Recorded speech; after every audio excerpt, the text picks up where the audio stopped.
wasiirka wasaaradda howlaha guud ee dib u dhiska xukuumadda federaalka Soomaaliya injineer Saadiq Cabdullaahi Cabdi oo marti ku ah kulanka toddobaadka ee warbaahinta qaranka Soomaaliyeed ayaa waxa uu u baaqay shirkadaha ku howlan dhismooyinka ee ka howlgala dalka inay iska soo diiwaan galiyaan wasaaradda si loo socdo tayada shaqooyinka dhismaha ay ka fulinayaan dalka isagoo sheegay in talaabo sharci ah laga qaadi doono cidii hogaansami weydo awaamirta wasaaradda sharci baa jiray dawladii dhexe ka tagtay sharci hore oo hadda jiray oo dabcan sharcigaas baa qabanaya inta sharci kale oo bedela aanu sameynayno runtii shirkadaha qaarkood waa ay raaceen muxuu ahaa wixii nidaam ahaa aanu farnay qaarna way hareer mareen runtii iyaga oo dantooda gaarka ka fiirinaya aanan dadkii danta Soomaaliyeedna aan midna danaynayn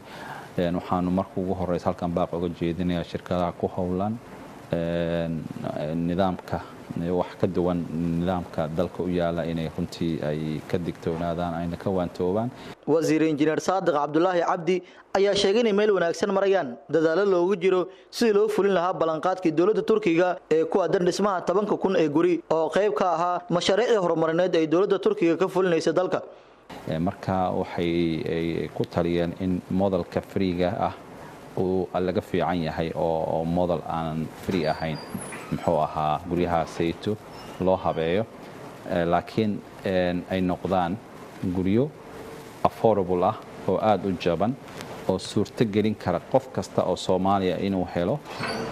asaga oo income-kiisa ama dakhligiisa ay kabayaan guryaha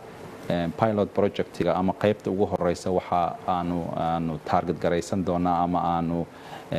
laga geli doonaa dadka dhaqaalaha haysta iyo middle classka sidoo kale wasiirka wasaaradda ayaa ugu dambeyntii ka hadlay qorshaha u degsan wasaaradda howlaha guud iyo dhismaha wadada isku xirto Muqdisho iyo Jowhar iyo dib u soo nooleynta jaamacadda ummadda Soomaaliyeed oo dhawaan kormeeray wasiirka wasaaradda isagoo ku wargalayay sidii wax loogu qaban lahaa dhismaha jaamacadda